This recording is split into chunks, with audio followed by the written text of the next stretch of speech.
আসসালামু আলাইকুম সকলকে। তো আজকে আমরা ডব্লিউকেবি শনিকর্ষ পদ্ধতিকে কেন অর্ধচিরায়িত শনিকর্ষ বলা হয় সেই প্রশ্নটা সমাধান করব। তো আমরা জানি যে ডব্লিউকেবি পদ্ধতি এমন একটি কৌশল যা কোয়ান্টাম মেকানিক্সের সমস্যাগুলোকে প্রায় ক্লাসিক্যাল মেকানিক্সের নিয়ম দিয়ে সমাধান করতে পারে। তো কোয়ান্টাম মেকানিক্স মূলত ব্যবহৃত হয় ছোট পরমাণু, ইলেকট্রন বা কণার মতো জিনিসের আচরণ ব্যাখ্যা করার জন্য। আর ক্লাসিক্যাল মেকানিক্স কাজ করে মূলত বৃহত্তর বস্তু যেমন বল, গাড়ি বা পৃথিবীর গতির মতো বিষয় নিয়ে। তো ডব্লিউকেবি পদ্ধতি এই দুইটির মাঝামাঝি অবস্থানে থাকে। তো একে অর্ধচিরায়িত বলা হয় কারণ এটি কোয়ান্টাম মেকানিক্সের সমীকরণগুলোকে ক্লাসিক্যাল নিয়ম ব্যবহার করে সহজ করার চেষ্টা করে। অনেক ক্ষেত্রে কোয়ান্টামের জটিল সমস্যাগুলোকে একটু সরলীকৃত বা প্রায় ক্লাসিক্যাল নিয়মের মতো করে সমাধান করে।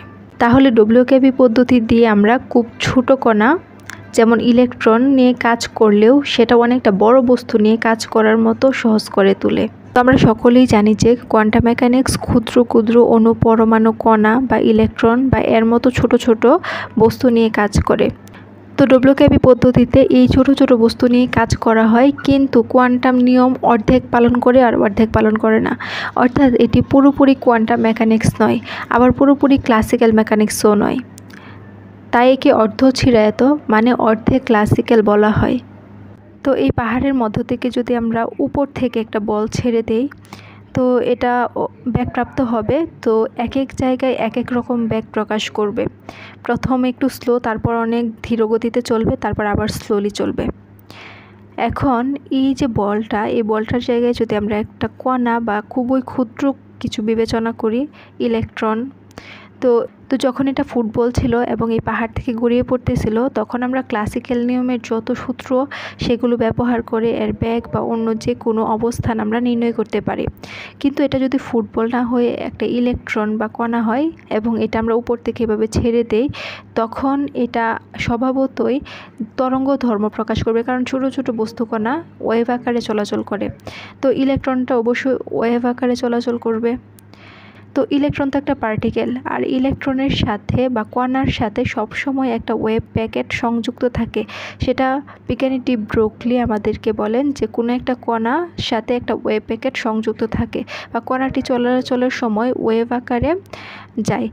এর ফলে আমরা যখন এই কণাটিকে পাহাড় থেকে ছেড়ে দিব, তখন এর সঠিক অবস্থান কিন্তু আমরা জানতে পারবো না। এর অনিশ্চয়তা থাকবে, যে কোন অবস্থানে থাকবে এটা নিশ্চিতভাবে বলা যাবে না।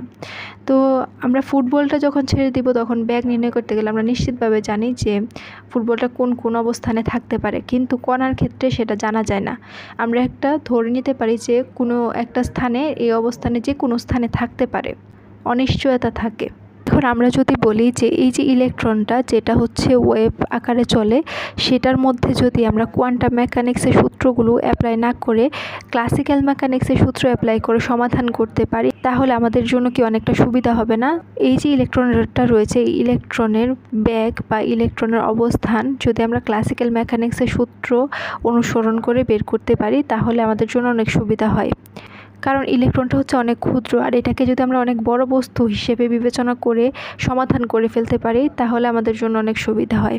আর এটাই মূলত করে ডব্লিউকেবি অ্যাপ্রক্সিমেশন। সে ক্ষুদ্র ক্ষুদ্র কণিকাকে ক্লাসিক্যাল মেকানিক্সের সূত্র অ্যাপ্লাই করে বা ক্লাসিক্যাল মেকানিক্সের বিভিন্ন ফর্মুলার মাধ্যমে সমাধান করতে পারে। তো এটা আমি যদি এখানে একটু বলি, যে ধরে নিলাম যে বিভব হচ্ছে ভি অফ এক্স এবং অবস্থান হচ্ছে এক্স একটা কণার। তো যেহেতু আমরা কোয়ান্টাম মেকানিক্সের ক্ষেত্রে বিবেচনা করব, তাহলে একটা কণা অবশ্যই নিতে হবে যেটা অনেক ক্ষুদ্র, আর এটা অবশ্যই তরঙ্গাকারে চলবে। আর তরঙ্গাকারে চলতে গেলে সেটা কি করবে? এই শ্রোডিঙ্গার তরঙ্গ সমীকরণটা মেনে চলবে। আর শ্রোডিঙ্গার তরঙ্গ সমীকরণের দিকে খেয়াল করলে দেখব যে এখানে বিভব আছে, আর এখান থেকে আমরা এনার্জিটাও পাই। এনার্জি মানে হচ্ছে বিভব শক্তি, তারপর হচ্ছে আরও সংশ্লিষ্ট যে শক্তি রয়েছে সেগুলো একত্রে মোট শক্তিটা হচ্ছে এনার্জি। আর এই এনার্জিটা যখন কণাটি চলাচল করে সেক্ষেত্রে কনস্ট্যান্ট থাকে, অর্থাৎ এনার্জির কোনো পরিবর্তন হয় না। তো ধরে নিলাম যে এই অবস্থানের সাথে এনার্জিটার কোনো পরিবর্তন নাই, এটা কনস্ট্যান্টলি চলাচল করতেছে। হ্যাঁ, তো এটা হচ্ছে এনার্জি। এখন বিভবটা তো স্থানে স্থানে পরিবর্তন হবে, অর্থাৎ কণাটি যখন চলাচল করবে তো এক এক স্থানে বিভবটার পরিবর্তন হবে। এনার্জির কোনো পরিবর্তন হচ্ছে না, কিন্তু এই যে এনার্জি কনস্ট্যান্ট, কিন্তু এক একটা স্থানে যেহেতু বিভবের পরিবর্তন হবে এই তরঙ্গ সমীকরণের ক্ষেত্রে বা তরঙ্গ চলাচলের ক্ষেত্রে, তো আমরা ধরে নিলাম যে বিভবটা হচ্ছে স্লোলি মুভ করতেছে। আমরা WKB অ্যাপ্রক্সিমেশন অ্যাপ্লাই করব, আর WKB অ্যাপ্রক্সিমেশনের ক্ষেত্রে আমাদেরকে ধরে নিতে হবে যে বিভবটা স্লোলি মুভ করতেছে। এখন এই যে বিভব V(x) যেহেতু উপরের দিকে বিভব প্রকাশ করতেছে, তো আমরা এখানে প্রথমে বিভবটা দেখাইছি যে এই অবস্থানে বিভবটা কিন্তু যখন এখানে কণাটা থাকবে তাহলে এখানে আমরা একটা অঞ্চল বিবেচনা করতে পারি। এই যে এই অঞ্চলে, এই যে এই অঞ্চলটাতে বিভব কিন্তু সর্বোচ্চ বিভব উপরে বাড়তেছে, আবার এই অঞ্চলের মধ্যেও কিন্তু বিভব বাড়তেছে, যে এখান থেকে শুরু করে এই যে সাইড, এখান থেকে শুরু করে উপরের দিকে, অর্থাৎ এই যে এই সম্পূর্ণ অঞ্চলে বিভব বৃদ্ধি পাচ্ছে। আবার এখানে কিন্তু এই যে এই অঞ্চলের ক্ষেত্রে বিভব V(x) বৃদ্ধি পাচ্ছে। আবার এই যে এই অবস্থানে কিন্তু এনার্জি E এবং বিভব V(x) সেম। এই যে এনার্জি E এবং বিভব উপরের দিকে উঠতেছে না, আবার এটা নিচের দিকে যাচ্ছে, তো এখানে বিভবটা এনার্জির সমান। তো এই যে অঞ্চলটা রয়েছে এই অঞ্চলটাকে বলা হয় হচ্ছে টার্নিং পয়েন্ট। Turning point.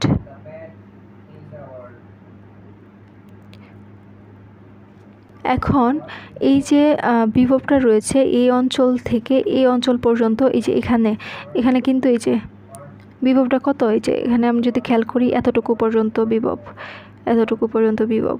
আবার এনার্জির নিচে E এর নিচে E বড় থাকবে, অর্থাৎ এনার্জির শক্তিটা বেশি থাকবে এবং V(x) ছোট থাকবে।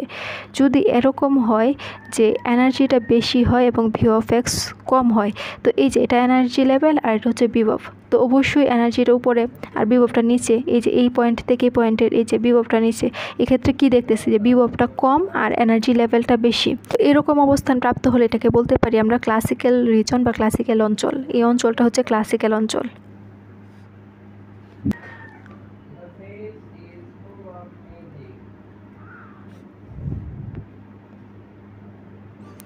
আর ক্লাসিক্যাল অঞ্চলের ক্ষেত্রে কি বললাম যে এনার্জিটা সবসময় বেশি থাকবে। এই যে তরঙ্গটা চলাচল করবে না, যেমন ধরে নিলাম এই যে তরঙ্গটা এভাবে তরঙ্গাকারে সুন্দরভাবে চলাচল করতেছে, তো এই ক্ষেত্রে কি হবে, এনার্জিটা এই তরঙ্গের সাথে সংশ্লিষ্ট যে তরঙ্গ ফাংশন বা তরঙ্গ সমীকরণ, অবশ্যই সেটা শ্রোডিঙ্গার তরঙ্গ সমীকরণ এই যেটা। আর এই সমীকরণের মধ্যে কি কি থাকে, এনার্জি থাকে এই যে h²/2m, এখান থেকে আমরা এনার্জিটা আনতে পারি। আর V(r) হচ্ছে বিভব, তো বিভব থাকে, এনার্জি থাকে, একটা তরঙ্গ অপেক্ষক থাকে। তো সেক্ষেত্রে এই যে তরঙ্গটা রয়েছে এই তরঙ্গের যে এনার্জিটা রয়েছে E, সে এনার্জিটা বেশি এবং এই যে বিভবটা রয়েছে বিভব V(x) এটা হচ্ছে কম। আর এই ধরনের অঞ্চলকে বলা হয় ক্লাসিক্যাল রিজিয়ন বা ক্লাসিক্যাল অঞ্চল। এখন নন ক্লাসিক্যাল রিজিয়ন কোনটা বা কোয়ান্টাম মেকানিক্স কাজে দিবে সেই অঞ্চলটা কোনটা, যখনই দেখব যে বিভব বেড়ে যাচ্ছে, এই যে এখানে বিভব বেড়ে যাচ্ছে, এখানে আমরা একটা অঞ্চল পাইছি, আবার এখানে আরেকটা অঞ্চল পাইছি, এই অঞ্চলের মধ্যে যখন কণাটা থাকবে সেক্ষেত্রে আমরা বলতে পারবো এটা হচ্ছে নন ক্লাসিক্যাল রিজিয়ন।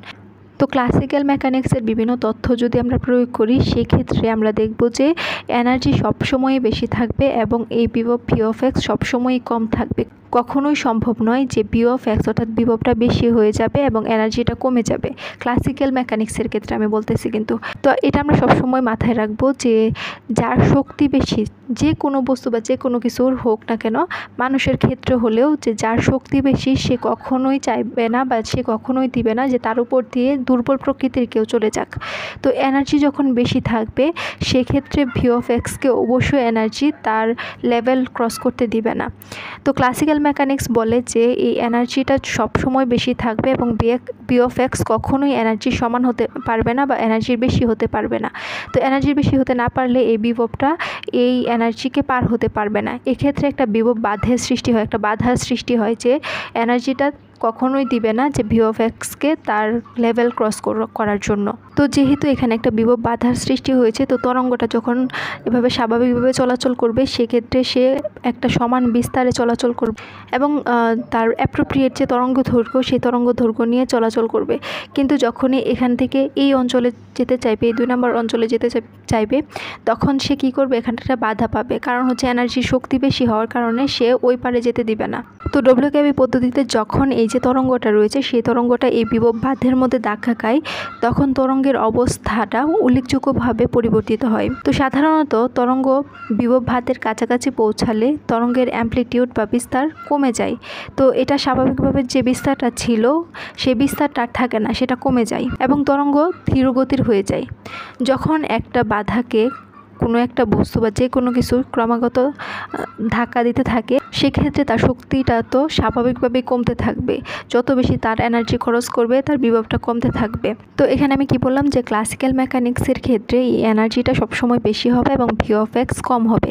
সেক্ষেত্রে এটা কি করবে, এই তরঙ্গটা এই বিভব বাঁধটা পার হয়ে ওপারে, বা এটাকে বলা হয় নিষিদ্ধ অঞ্চল। ক্লাসিক্যাল মেকানিক্সের ক্ষেত্রে এই অঞ্চলটা হচ্ছে অ্যালাউড অঞ্চল, বা এখানে থাকতে পারবে কণাটা বা তরঙ্গটা থাকতে পারবে, কিন্তু নিষিদ্ধ অঞ্চলে সে যেতে পারবে না। কিন্তু কোয়ান্টাম মেকানিক্সের ক্ষেত্রে বলে যে তরঙ্গ ফাংশন নিষিদ্ধ অঞ্চলে এই যে ক্ষয়প্রাপ্ত ক্রমাগত ধাক্কা খাচ্ছে, সেক্ষেত্রে সে ক্ষয়প্রাপ্ত হচ্ছে। এই ক্ষয়প্রাপ্ত ফর্মটা নিয়ে হলেও এই ব্যারিয়ার বা বাধাটা পার হয়ে ওপারে চলে যেতে পারে। তো যখন সে ওপারে চলে যায় তার যে বিস্তারটা, সে বিস্তারটা কি আর সেম থাকবে? এপারে যখন ছিল তার বিস্তার একটা সুন্দর স্বাভাবিক এই তরঙ্গাকৃতি ছিল, কিন্তু যখন এপারে যাবে তখন এটা সোজা বা কুঁচকে যাবে, এই স্বাভাবিক তরঙ্গ প্রকৃতিটা থাকবে না এবং কোয়ান্টাম টানেলিং সৃষ্টি হবে। যেহেতু ওপারে চলে যাবে তাহলে একটা টানেলিং সৃষ্টি হবে, যে এখান থেকে এপারে চলে গেছে, একটা পথের দরকার। এটাকে বলা হয় হচ্ছে কোয়ান্টাম টানেলিং।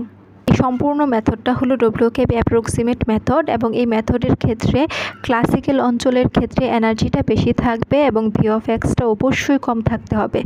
কিন্তু কোয়ান্টাম মেকানিক্স বলে যে কোনো একটা সময় এনার্জিটা কী করবে, যেহেতু ভি অফ এক্স স্থানে স্থানে পরিবর্তন হচ্ছে, আমি বললাম যে এনার্জিটা ফিক্সড থাকবে, কোনো পরিবর্তন হবে না। কিন্তু যখন সময়ের সাথে সাথে এই যে বিভব ভি অফ এক্স পরিবর্তন হবে, হঠাৎ কমবে বাড়বে, একটা সময় দেখা যাবে যে এনার্জি এর থেকে শক্তি সে পেয়ে গেল। তো সেক্ষেত্রে কি করবে, এখানে এই যে নিষিদ্ধ অঞ্চলটা রয়েছে এই নিষিদ্ধ অঞ্চলে চলে যাবে। তো ক্লাসিক্যাল মেকানিক্স অনুসারে তো সে যেতে পারবে না, তাহলে কিভাবে যাবে? সে হচ্ছে কোয়ান্টাম মেকানিক্সের রুল ফলো করে এই নিষিদ্ধ অঞ্চলে চলে যাবে। তো সেক্ষেত্রে আমরা স্বাভাবিক কোনো তরঙ্গ পাবো না এবং কুচকে যাওয়া কোনো তরঙ্গ বা সোজা আকৃতির কোনো তরঙ্গ পাবো। আর এটাকে বলা হয় টানেলিং অঞ্চল। আর এই সম্পূর্ণ অংশটা হচ্ছে ডব্লিউকেবি অ্যাপ্রক্সিমেশন।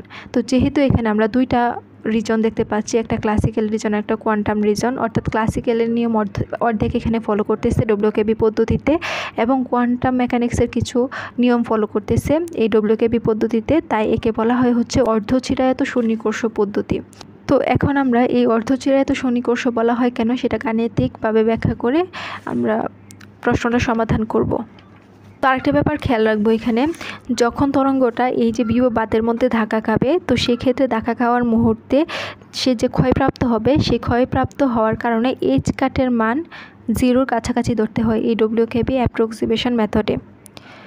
তো এইচ কাট সবসময় কী হবে, 0-র কাছাকাছি বা 0 ধরতে হবে, আর এইচ কাট স্কোয়ার তো সবসময় 0ই হবে। তো এটা মাথায় রাখতে হবে, যেহেতু আমরা সমাধানটা সলভ করার ক্ষেত্রে এটা কাজে লাগাবো। তো এখানে আমরা লিখে নিলাম যে ডব্লিউকেবি সন্নিকর্ষ পদ্ধতিকে অর্ধচিরায়ত পদ্ধতি বলা হয়, কারণ হচ্ছে এইচ কাট স্ট্যান্ড 0 সীমায় শ্রোডিঙ্গার তরঙ্গ বলবিদ্যায় চিরায়ত বলবিদ্যার হ্যামিল্টন জ্যাকোবি সমীকরণের অন্তর্ভুক্তি ঘটে। তো আমরা প্রমাণ করব প্রথমে যে তরঙ্গ ফাংশন, অর্থাৎ আমরা শ্রোডিঙ্গার তরঙ্গ ফাংশন কখন ব্যবহার করি, কোয়ান্টাম মেকানিক্সের ক্ষেত্রে, আর হ্যামিল্টন জ্যাকোবি সমীকরণ ব্যবহার করি হচ্ছে ক্লাসিক্যাল মেকানিক্সের ক্ষেত্রে। এখন আমরা দেখব যে কোয়ান্টাম মেকানিক্সের যে তরঙ্গ সমীকরণ সেটার মাধ্যমে আমরা জ্যাকোবি সমীকরণে নিয়ে যাব। তো যখন আমরা এই জ্যাকোবি সমীকরণে নিয়ে যাব তখন আমরা বলতে পারবো যে কোয়ান্টাম মেকানিক্সের কিছু অংশ কাজ করতেছে, আবার জ্যাকোবি সমীকরণ মানে হচ্ছে ক্লাসিক্যাল মেকানিক্সের কিছু অংশ আমরা পরিবর্তন করতে পারতেছি।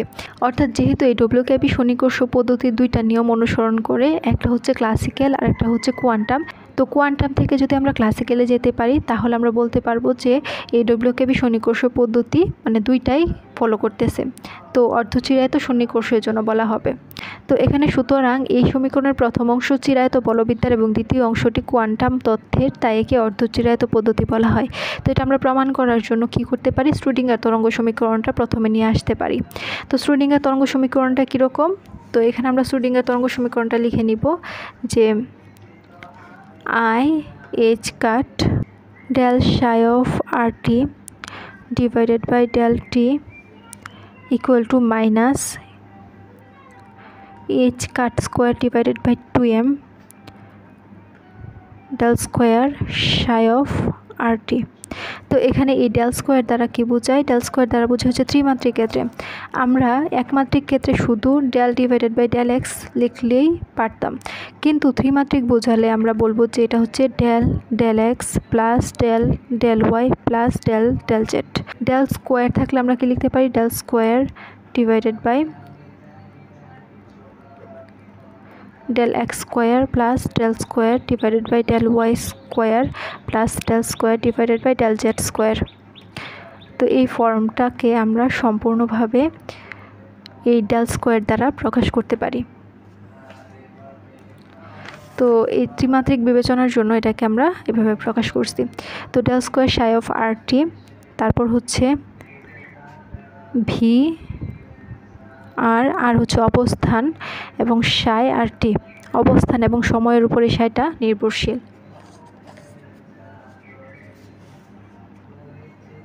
তো ডব্লিউকেবি মেথডে তরঙ্গ ফাংশনের যে সমাধানটা রয়েছে, তো এই যে তরঙ্গ ফাংশন রয়েছে, এই তরঙ্গ ফাংশনের সমাধান কি, এই সাই আর টি এর মান নির্ণয় করা, এটা হচ্ছে তার সমাধান।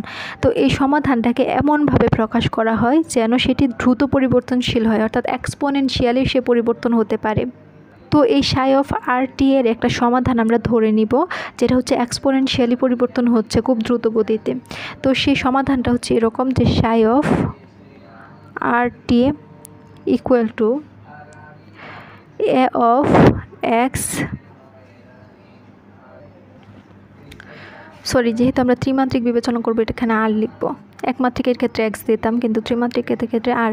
আর এটা হচ্ছে বিস্তার, আর বিস্তারটা অবস্থানের উপর নির্ভরশীল, ঠিক আছে। তো A of R e to the power I W of RT, আর এই ডব্লিউ অফ RT হচ্ছে দশা নির্দেশ করে, অর্থাৎ বিভিন্ন স্থানে যে এই যে তরঙ্গটা বা কণাটা রয়েছে সেই কণার যে দশা, সেই দশাটা বা অবস্থাটা নির্দেশ করে এই ডব্লিউ অফ RT দ্বারা, ডিভাইডেড বাই এইচ কাট। তো এটাকে আমরা 1 নং সমীকরণ দিব আর এটাকে 2 নং সমীকরণ দিব। তো এই 2 নং সমীকরণ অর্থাৎ psi of RT is equal to A of R e to the power I W of RT divided by H cut. তো এটা তো আমরা ধরে নিলাম যে একটা সমাধান। তো ধরি 1 নং সমীকরণের সমাধান, এটা এখানে লিখে নেই, ট্রায়াল সমাধান। এটা ধরি 1 নং সমীকরণের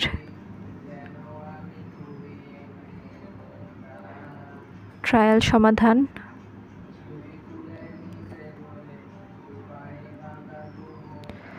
psi of RT is equal to a of r e to the power I w of RT divided by h কাট।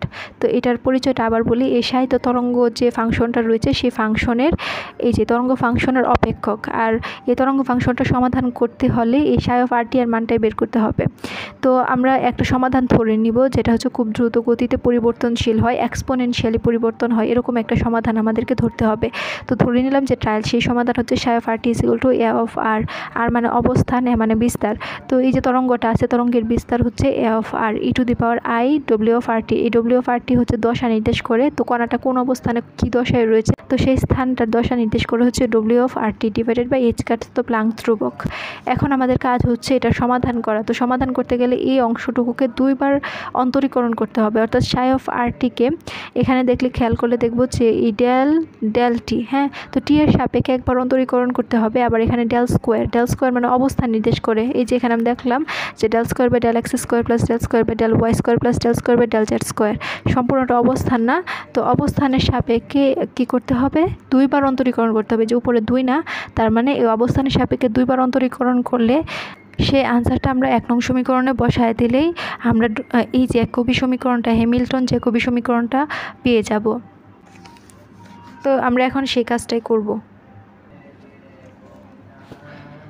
তো 2 নং সমীকরণকে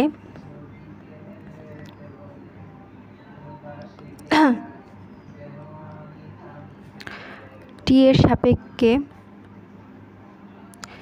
2 নং সমীকরণকে টি এর সাপেক্ষে একবার অন্তরীকরণ করব। তো এখানে হবে del psi of R T divided by del t. তো যেহেতু আমরা টি এর সাপেক্ষে করতেছি ইকুয়াল টু কী হবে, বিস্তার। এই বিস্তার আর মানে অবস্থানের উপর নির্ভরশীল, যেহেতু এটা অবস্থানের উপর নির্ভরশীল সেহেতু এখানে টি এর সাপেক্ষে কোনো অন্তরীকরণ করার দরকার নাই, এটা হচ্ছে একটা কনস্ট্যান্ট মান হয়ে যাবে। তো এই ই টু দি পাওয়ার এটার সাথে যেহেতু এটা গুণ আকারে আছে তো এটা সাথেই থাকবে, এ অফ আর এর কোনো পরিবর্তন হবে না। এখন e to the power I W of R T by H cut, এই ডব্লিউটা কিন্তু টি এর উপর নির্ভরশীল। তো টি এর উপর নির্ভরশীল হওয়ায় এখানে আমরা সমাধান করতে গেলে কি করতে পারবো, e to the power x is equal to E to the power x. আমরা জানি যে d dt of e to the power t যদি থাকে তাহলে এটার আনসার হবে e to the power t এ। হ্যাঁ, তো এখানে আমরা এই সম্পূর্ণ মানটাকে যদি টি হিসেবে বিবেচনা করি তাহলে আমরা e to the power t is equal to E to the power t এ লিখতে পারবো। তো এখানে লিখি ই টু দি পাওয়ার টি মানে হচ্ছে i W of R T divided by H cut. হ্যাঁ, তো এই উপরের মানটা তো আসলে টি না, তাহলে উপরের মানটাকে কি করতে হবে, আবার অন্তরীকরণ করতে হবে। তো উপরের মানটা যদি আবার অন্তরীকরণ করি তাহলে আমরা কি পাবো, এখানে পাবো হচ্ছে আই বাই এইচ কাট। হ্যাঁ, তো আই ডিভাইডেড বাই এইচ কাটের তো পরিবর্তন হবে না, এটা হচ্ছে কনস্ট্যান্ট একটা মান। আর ডব্লিউ অফ আর টিকে যদি আমরা একবার অন্তরীকরণ করি তাহলে W del W divided by del টি, মানে টি এর সাপেক্ষে এই ডব্লিউটাকে একবার অন্তরীকরণ করতে হবে। তো এখানে আমরা বারবার আর টি এটা দেওয়ার দরকার নাই, কারণ হচ্ছে আমরা প্রথমে এখানে ডিনোট করে দিছি যে ডব্লিউটা আর এবং টি অবস্থান এবং সময়ের উপর নির্ভরশীল, এবং সাইটা হচ্ছে অবস্থান সময়ের উপর নির্ভরশীল, আর বিস্তারটা আর এর উপর নির্ভরশীল। তো পরবর্তীতে যখন আমরা এ লিখবো তো এ অফ আর সাথে আরটা লেখার দরকার নাই, তাহলে সমাধানটা আমাদের জন্য সহজ হবে। তো এটাকে আমরা 3 নং সমীকরণ দিব। তো এখন আমাদের কাজ হচ্ছে এই 2 নং সমীকরণকে আর এর সাপেক্ষে 2বার অন্তরীকরণ করা, কারণ এখানে ডেল স্কোয়ার আছে, আর ডেল স্কোয়ারটা কি অবস্থান আর এর উপর নির্ভরশীল। তো এই আর এর সাপেক্ষে যদি 2 নং সমীকরণকে 2বার অন্তরীকরণ করি তাহলে কি হবে, তো প্রথমে হবে del psi of R T divided by del R.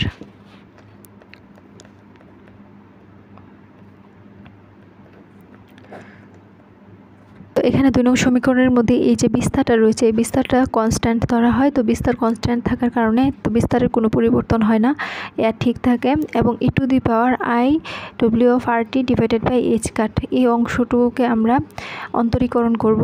তো যেহেতু এখানে অবস্থান আছে তো অবস্থানের সাপেক্ষে এটাকে যদি অন্তরীকরণ করি তাহলে কি হবে, e to the power x is equal to কি হবে, ই টু দি পাওয়ার এক্সই হবে i W of R T divided by H cut. কিন্তু উপরের মানটা তো আসলে মানে এই সম্পূর্ণ মানটা তো অবস্থান বা আর না, তো এটাকে আবার যদি অন্তরীকরণ করি তাহলে কি হবে, আই বাই এইচ কাট ধ্রুবমান, তো i divided by H cut, আর ডব্লিউ অফ আর টি বা ডব্লিউকে যদি অন্তরীকরণ করি তাহলে হবে del W divided by del R.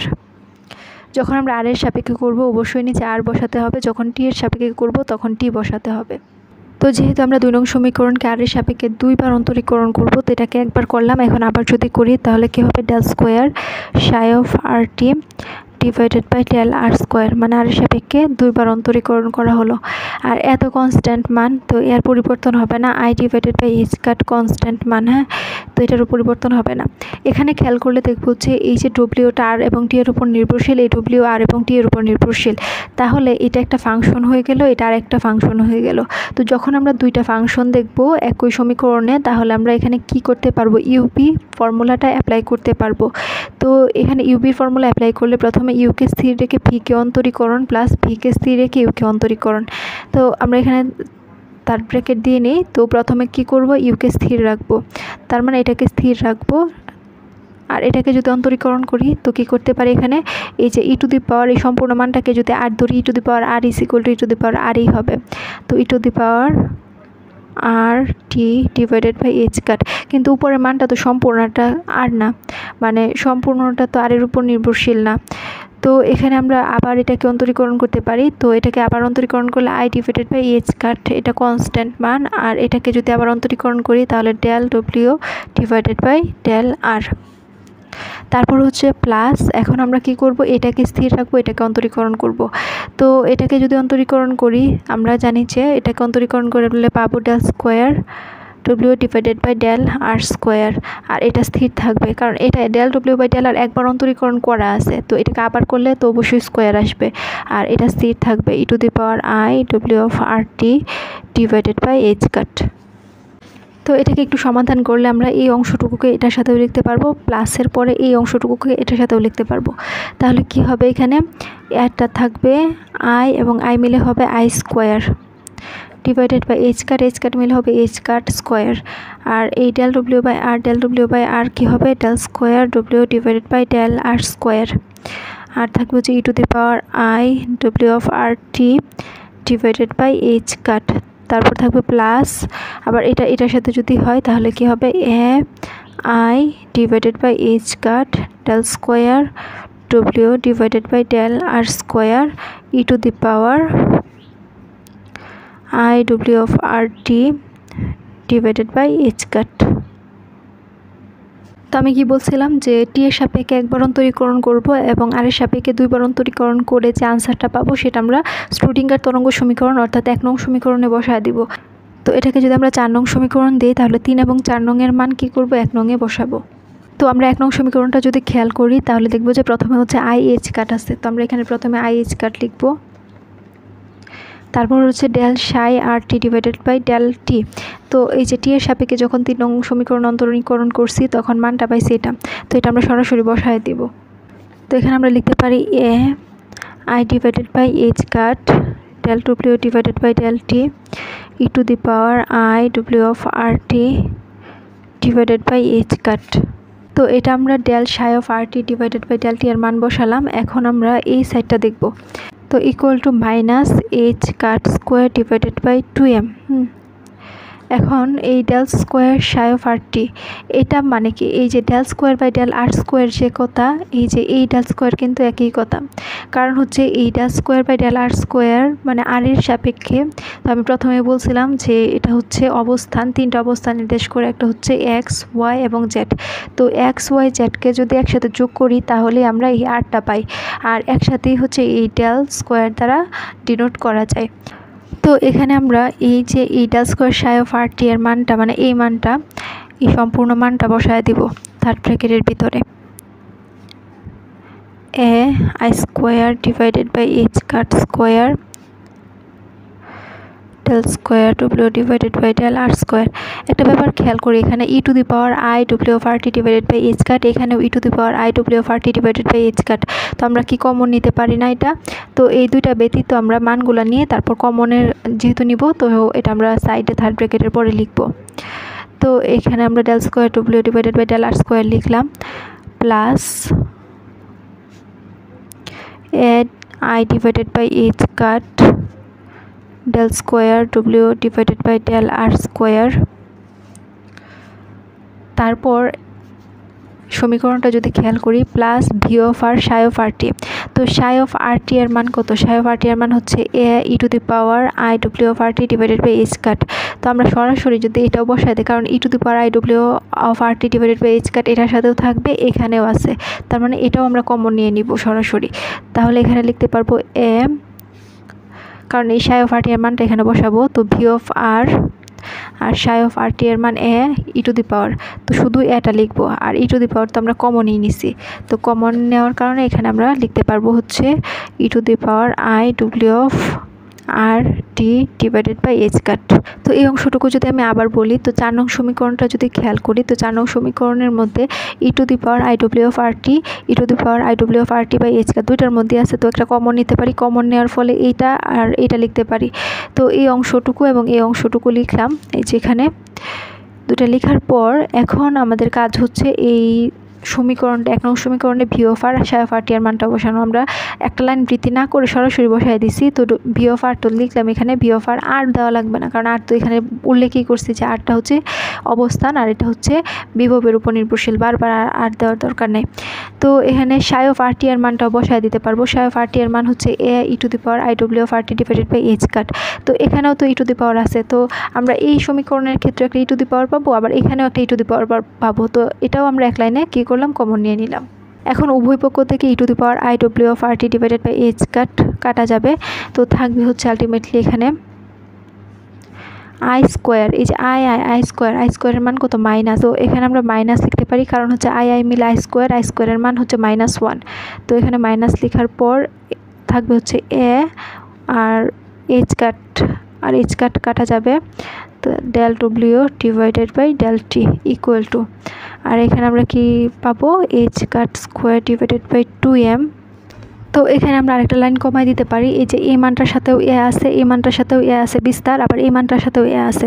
তো আমরা এটাকেও যদি কমন নিয়ে নিই তাহলে তো এখান থেকে এটাও সরে যাবে। তাহলে এখানেও এ আছে এই সাইডে গুণাকারে, এই সাইডেও এ আছে, তো উভয় পক্ষ থেকে এও কাটা যাবে। তো এখানে কি হবে, এই আই স্কোয়ারের মান হচ্ছে -1, তো -1 ডিভাইডেড বাই h², কারণ আই স্কোয়ারের পরিবর্তে 1 আসবে, -1, তো -1 divided by h² del square W divided by del r² plus তারপর হবে হচ্ছে i divided by h² del square W divided by del r², তারপর হচ্ছে ভি অফ আর। হ্যাঁ, তো আমরা কি করতে পারি, এখানে কিন্তু এ কাটা গিয়েছিল, তো এটা আর দেওয়ার দরকার নাই। তো del W divided by del T is equal to -h² divided by 2m -1 divided by h²। এখানে del square divided by del r² পরিবর্তে আমরা এই ডেলটা লিখতে পারি না, একই তো কথা হলো যে del square divided by del r² যে কথা, এই ডেল একই কথা, কারণ এটাকে আমরা ভেঙে লিখতে পারি del square divided by del x² plus del square divided by del y² plus del square divided by del z²। এই তিনটা যদি আমরা যোগ করি তখন আমরা del square by del r² পাই, আর এই যে এই অংশটুকুর মানই হচ্ছে এই ডেল, তো এটার মান যদি এটা হয় তাহলে এটার মানও তো এই ডেলই হবে। তো আমরা এখানে লিখতে পারি যে ডেল স্কোয়ার ডব্লিউ, এই যে del square by del r² এর পরিবর্তে এই ডেলটা লিখতে পারি del square W plus I by h², আবার এখানে del square by del r² হচ্ছে del square W plus V of R. তো এখানে আমরা একটু ঠিক করে নেই, এই যে এখানে আমরা গুণ করছিলাম না del W by del R, del W by del R, তো গুণ করে আমরা পাইছি del square W by del r² না, কিন্তু আমরা এটা তো লিখতে পারবো না কারণ এই দুইটা গুণ করলে তো এরকম হবে উপরে স্কোয়ার। যখন আমরা এটার সাথে স্কোয়ার দিয়ে দিব তখন তো দুইবার অন্তরীকরণ বোঝায়, কিন্তু আমরা তো এই দুইটা অন্তরীকরণ করতেছি না, দুইটা একসাথে গুণ করতেছি, এই জন্য আমরা ব্র্যাকেট দিয়ে del W by del r whole square লিখব। তো এটা আমরা খেয়াল রাখবো কিন্তু। তো এখানেও আমরা কি করতে পারি, হোল স্কোয়ার, তো এখানে হোল স্কোয়ার, তো এটা ঠিক করে নিব। তাহলে এখানেও ডেল ডব্লিউ হোল স্কোয়ার। তো এখানে আবার খেয়াল করলে দেখবো যে -h² বাই 2m আবার এটার সাথেও আছে আবার এটার সাথেও আছে। হ্যাঁ, তো এই অংশটুকুকে আমরা কি করতে পারি, এই h² বাই 2m কিন্তু ভি অফ আর এর সাথে না, এটা প্লাস আকারে আলাদা। তো এখানে -h² বাই 2m যখন আমরা এটার সাথে দিব তখন h² কাটা যাবে, মাইনাস মাইনাসে প্লাস হয়ে যাবে, শুধু 1/2m হবে। তো এখানে আমরা লিখতে পারি +1 ডিভাইডেড বাই 2m, আর সাথে থাকবে হচ্ছে del W whole square plus আবার এই h² বাই 2m এটার সাথেও আছে, কিন্তু এখানে কাটাটা দিব না। তো এই ক্ষেত্রে h² এখানে দুইটা আছে, এখানে একটা আছে, তো উপরে একটা থাকবে h² আর আইটা থাকবে h² divided by 2m del square W plus V of R minus del W by del t. তো আমাদের সুবিধার জন্য এই লাস্টের লাইনটা আমরা অন্য আরেকটা পেজে লিখে নিব। তো এতক্ষণ পর্যন্ত আমরা যা করলাম সেগুলো হচ্ছে কোয়ান্টাম মেকানিক্সের টার্মগুলোকে সমাধান করলাম। এখন আমরা কোয়ান্টাম মেকানিক্স থেকে ক্লাসিক্যাল মেকানিক্সে চলে যাব।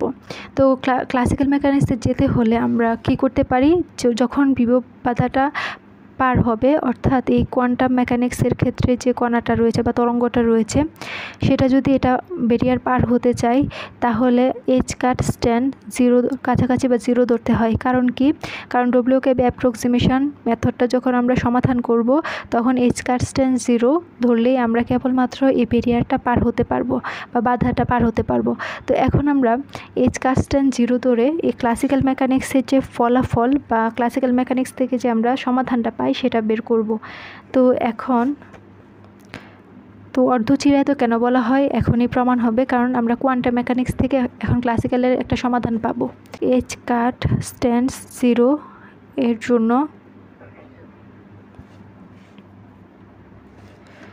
Minus del W divided by del T is equal to কী হবে, এই 1/2m এটার সাথেও আছে, 1/2m এটার সাথেও আছে, তো এখানে হবে 1/2m del W whole square plus, আর এটার সাথে এইচ কার্স্টান যেহেতু 0-র কাছাকাছি, তো এই মানটা 0 হয়ে যাবে। তো এইচ কার্স্টান ইজ ইকুয়াল টু 0 ধরলে এটা 0 হয়ে গেলে সাথে যে মানগুলো থাকবে সেগুলোও তো 0ই হয়ে যাবে, প্লাস ভি অফ আর। তো এখন আমাদের কাজ হচ্ছে এই সম্পূর্ণ মানটাকে কী করব, এই মাইনাস ডব্লিউ বাই ডেল টি এখানে নিয়ে আসলে প্লাস হয়ে যাবে, আর এই সাইডটা 0 হয়ে যাবে। তারপর এই সাইডটাকে আমরা এই বাম সাইডে লিখব, সমান 0 লিখব।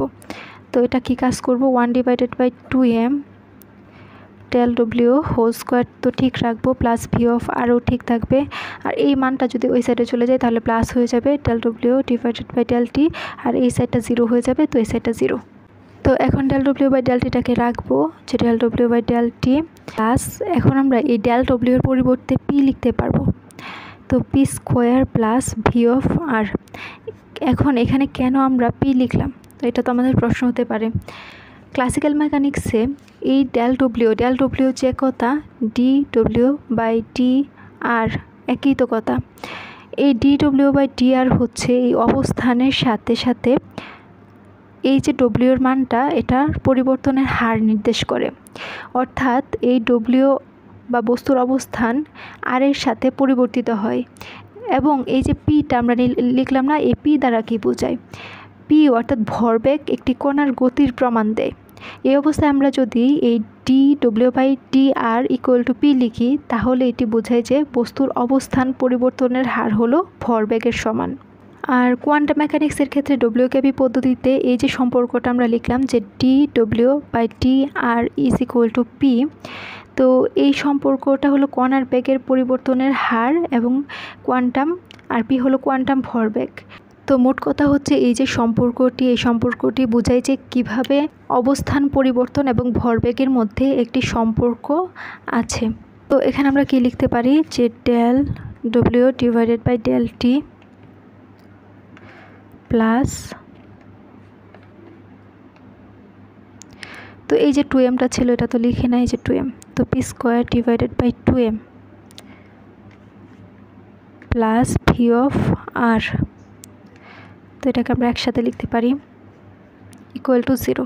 তো এখন এই P square divided by 2m plus V of R, এটাকে আমরা হ্যামিল্টন জ্যাকোবি সমীকরণের সাথে তুলনা করতে পারি, এটাকে বলা হয় হ্যামিল্টন জ্যাকোবি সমীকরণ।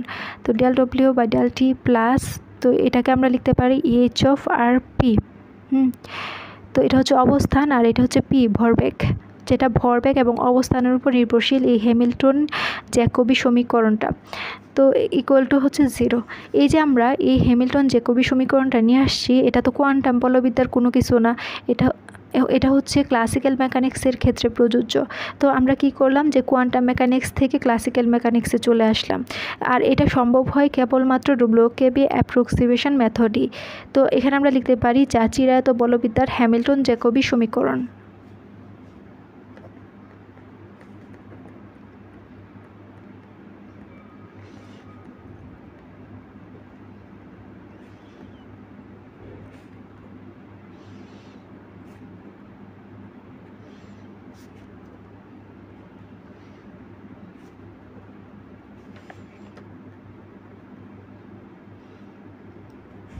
তো এখানে আমরা লিখতে পারি এই ফলাফলের যে ট্রায়াল সমাধানটা আমরা প্রথমে নিয়েছিলাম, psi of R T is equal to E to the power I W of R T divided by H cut, এর কারণে আমরা এই যে জ্যাকোবি সমীকরণটা এটা পাই।